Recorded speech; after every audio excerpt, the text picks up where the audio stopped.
Yan, good morning mga kamamaw. Isang napakaaliwalas na araw sa inyo lahat. So lalabas tayo ngayon at mamamasyal lang konti. Hindi na mamamasyal, bibili lang tayo. Pero syempre hindi lang naman si kamamaw makikita nyo ngayong araw na to. Syempre may mga pasahero din tayo mga kamamaw. Katulad nyan, ayan o, nasa ano na o, nasa driver seat na. Naku, talagang makulit. Siyempre isa doon, si Chap Chap. Yan, pasok lang mga kamamaw. Itong makukulit na to. Ayan mga kamamaw. Ayun na mga kamamaw, pupunta tayo ngayon sa Disneyland. Pupunta tayo sa ano, sa Disneyland ng mga to, sa Cowtown o sa Pet Value. Bibili ko lang mga kamamaw ng dog food nila, tsaka ng treats, tsaka syempre papasyal natin sila. Tuntawa, excited na excited nung sinabi kong sasama ko si Chopper. Chopper, sasama kita. Ako yung dalawang, yung inanay at tatay nandun din sa pinto, ayaw malis. Sabi ko, sige, sama ko na kayo lahat.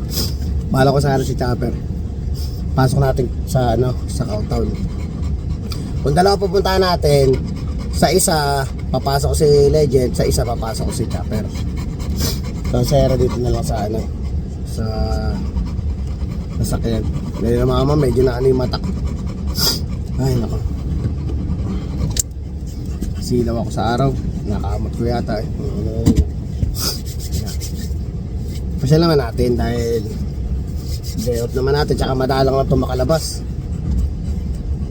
Ano, rewards natin dahil kahapon mabait sila kay Kuya Eddie.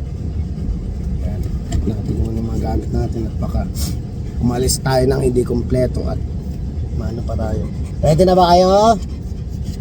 Ready na? Babe lang ha. O Sarah, babe lang o. Chap chap, chap chap, Chopper, babe ka lang dyan. Okay, si Chopper. Mama, drive muna kami. See you later. Ay, mga kamama, excited na excited si ano, si Legend. Legend, excited ka ba? Kung makakaripas kanina mga kamama sa bahay, madali ko sinimawan na sa pinto. Ay ano naman natin, tinitry natin ng konti na binabalik natin yung dating ano nila na ano, na relax lang dapat sila kung lalabas sila. Saka talaga makakamakan ng mata ko. Hindi ko alam kung ano nahawakan ko. Sobrang kati. Ito ko, sanitizer naman na ako. Tiisin lang ang kati dahil kung titiisin at mamumula na naman itong mata ko.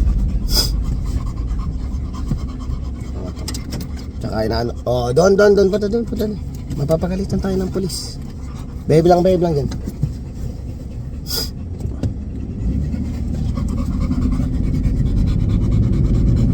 Pero sisilip-silipin natin ngayon sila ngayon pag lumabas ang konti.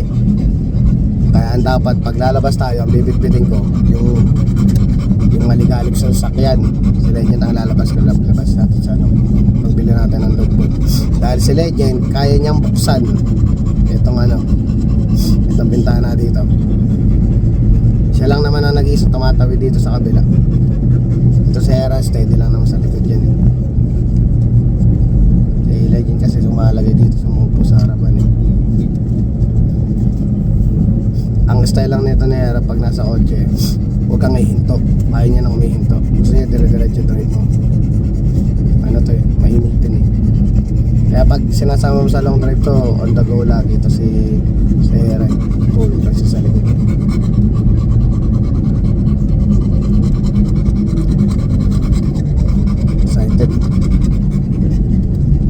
Excited. Hindi ko pwedeng ilabas mga kamama, dulas ng kalsada. Nung nilabas ko sila isa-isa mga kamama, hindi pa nila ako inihila, hawak-hawak ko pa lang sila. Na tamang normal lakad lang sila. Natudulas na ako, what more pa yung biglang iwawak mo sa labas ng ano.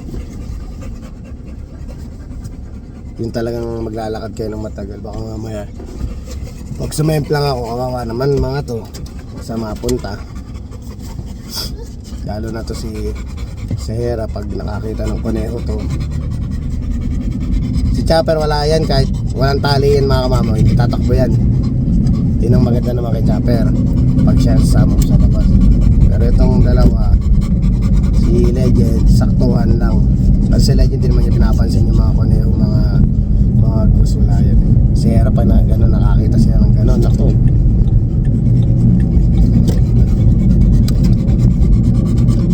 Ang pakaramdam ni Hera is pagkain niya yung mga yun. Meron siya kaano. Ewan ko kung pagkain o lalaroin lang, hindi ko alam eh. Basta pag nakakita niya na, excited siya eh. Eh siyempre ayoko naman pag mamaya madulas tayo mga kamamaw eh. Kasama po ta sa Hera, baka mamaya eh naglalaro lang pala yung aso, mamisinterpret ng ibang tao, diba? Yun ang kinakatakutan ko dun. Kasi wala naman tayo sa territory natin, tayo sa Canada. Yung rules nila ang ating susundin. Kaya talagang ingatan mo din. Hindi dahil sa parang makaperwisyo, something na gano'n. Meron kasi mga bagay na wala, hindi naman talaga nakaperwisyo yung alaga mo, na misinterpret lang nung nakakita. Siyempre usual, pag puti ang nagsabi at puti ang nagsumbong, wala tayong kawala. Hindi naman sa walang kawala, kaya mo na maitipin yung sarili mo. Kaso nga lang, nakaka-stress din mga kamamo na makikipag argumento ka pa para sa ganung bagay. Kung kaya mo namang maiwasan, iwasan mo na agad yan. Ang bait ni Chopper na, pogi ng Chopper eh, oh. Pogi yan, oh. Stay ka lang dyan, stay lang. Behave lang. Oh, dun. Isa, mapapagalitan tayo ng polis. Dun. Isa na. Ay, makulit. Dun. Ako, ilang beses na ako ginising niya mga kamamo? 3 beses ata, 4 na beses. Dilaan ako sa mukha.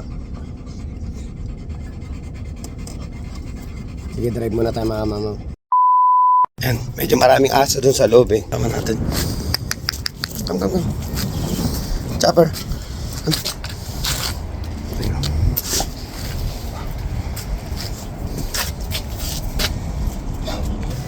Yan mga kamama, ikot muna natin sandali. Natin sa chap-chap. Sige, pasyal ka. Anong toys ang gusto mo?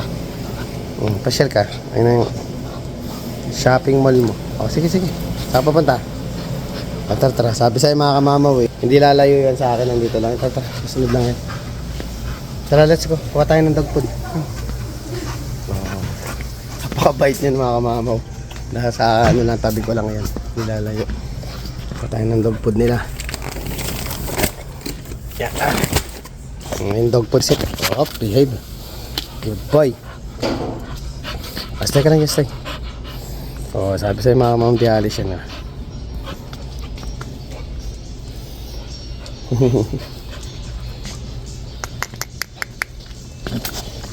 Good boy. Bitin ko lang muna ito mga kamam. Sit down. Ayan, model oh. Model.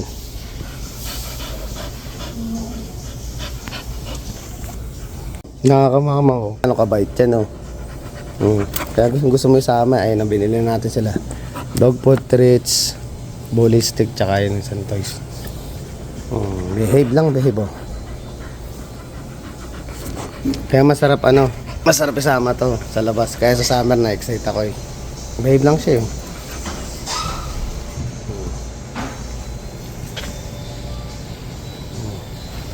Ganyan lang siya. Kung saan ako nakapesto, doon lang siya. Ganun yung kabait ng...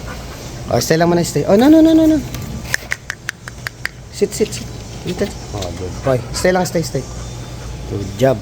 Yan. Babayad lang kami mga kamamo. Tapos, ito pa ba kaming kautan? Nandito na lahat eh. Nabili na natin eh. Yan na. Tapos, bili natin sila ng chicken feet tsaka liver. Pinukompleto na habang kahit pa paano meron tayong konting budget para sa sarili ko mga kamamo. Bibigyan. Good job. Good boy. Good boy.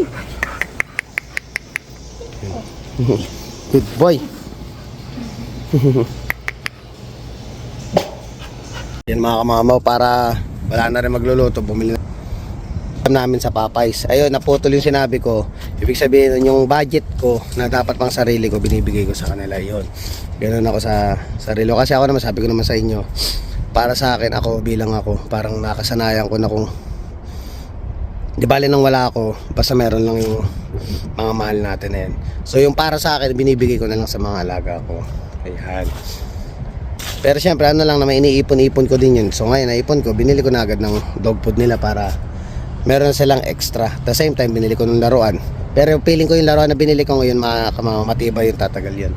So chicken pit na lang, tsaka liver, tas uwi. Yan ah. Ang bait ni Chopper sa loob ng ano eh, si Legend to eh. Puno na naman ng laway yung salamin ng sasakyan ni Kamamaw. Yan. Tinilip ko na muna kasi kanina, sinilip ko kung may aso sa loob. Eh, 4 yung aso sa loob. Mag-iingay lang to sila Legend. Kaya si Chopper ang dinala ko. Kasi Chopper sanay sa aso, sanay sa tao. Kaya nakakatawa naman, nakita nyo si Chopper eh. Hindi siya hindi siya tumatahol, hindi siya lumalayo sa akin. Pag uminto ako, uupo. Galing eh, nakakatawa eh. Yan mga kamamaw. Pag silip ko, napindot na niya yung unlock ng nung sasakyan. Marunong magbukas ng bintana natin sa Legend, kaya sumisilip-silip ako. Kaya iba pa rin pag may kasama ako, kahit paano mag-guide sila sa sasakyan. Eh may ginagawa yung Ate Bliss nila eh, gumagawa ng assignment eh. Mami nila natutulog. At ito naman eh, mga to, naawa naman ako, hindi nakakalabas minsan. At alam mo naman si Kamama, busy din. Ito na lang yung way na may papasyal natin itong mga to. Eh nakakatawa naman. Kahit ganun simpleng ganun lang pinasok mo sa dog park, pinasok mo sa pet value tong isa sa mga alaga natin, masaya na tayo. Lalo si Chopper, nakakatawa. Nagmamasdan ko tuwing hinto ako, upo. Pag tinawag ko, sasampa sa akin. Pag naglakad ako, lalakad ulit. Ang galing eh. Kaya excited ako pag lalakad ko sana to sa summer time. Pero ang bala ko, hindi ko sila pagsasabay-sabayin lahat. Ayoko kasing makuha ni Chopper yung routine ba niyang dalawa. At least kung si Chopper lang mag-isa, nasanay siya ng kalmado lang siya palagi. Daming aso doon sa loob, nasa paligid, di lang nakuha na ng video. May 4 doon sa loob.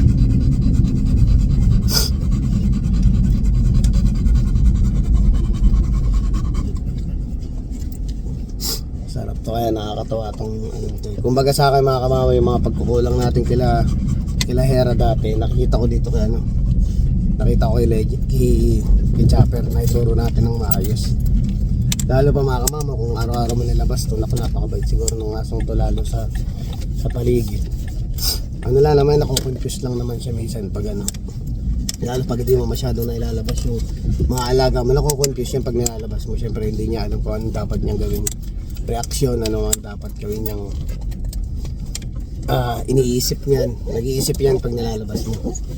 Sige mga mama, tag dito, bili lang muna ako ng drinks, tsaka daan tayo sa Asian store. Yan, kompleto na mga kamama ang kanilang mga gamit. At least hindi na ako mag-worry ng 2 linggo. Yan, prepare ko na meron silang meron silang makakain. Tsaka i-schedule ko pa ito ng deworm silang tatlo. Hinayaan ko muna kasi mga kamama, humupa muna ng konti yung humupa ng konti yung snow.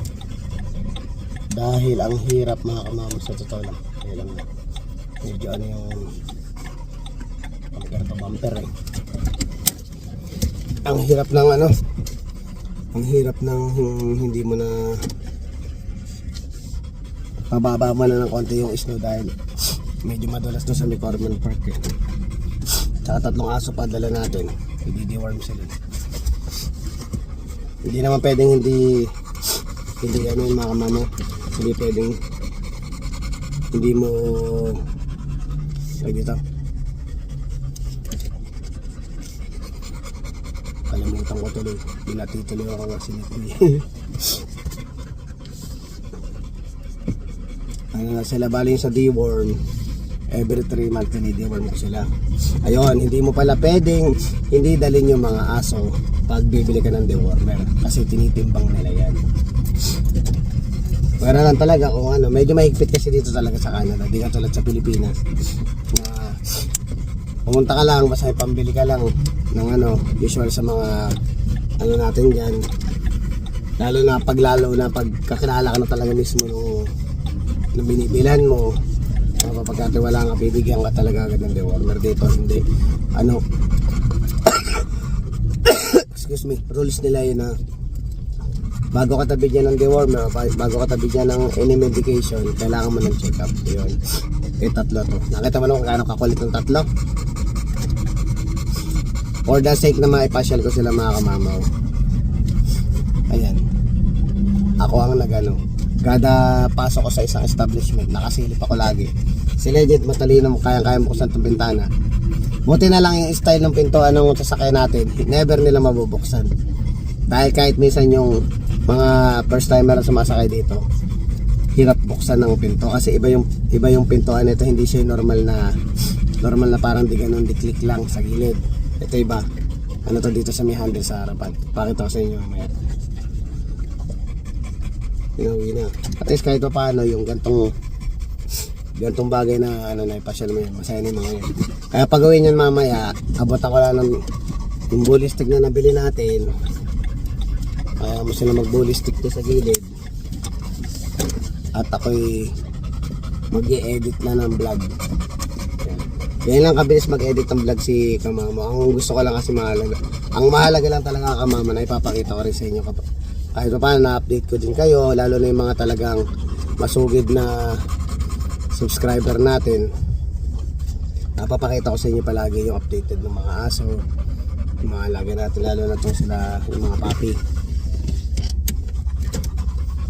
Si Hanabi, hindi na talaga siya lumaki. Maliit lang talaga siya. Which is yun talagang ano, yung vision ko na kung sakali magkakaroon akong puppy, yun ang kababa. So at least kahit pa paano nakita ko kay Hanabi na kaya pala mag-produce ni Legend. Tsaka niyera ng ganun, mababa lang yung puppy. Ang matangkad lang naman nakita ko dito, si Chopper, si Mokang, tsaka si Diesel. Tapos the rest, saktuhan lang ang laki. Kumbaga parang matangkad pa rin si Legend. Matangkad pa rin si Legend sa ano, sa mga anak nila.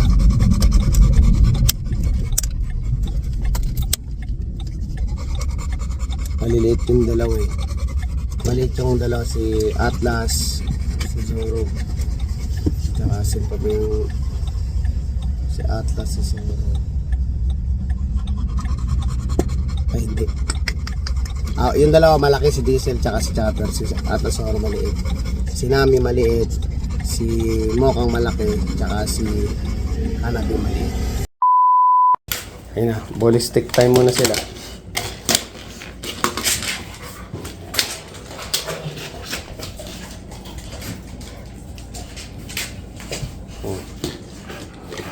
Busy na sila.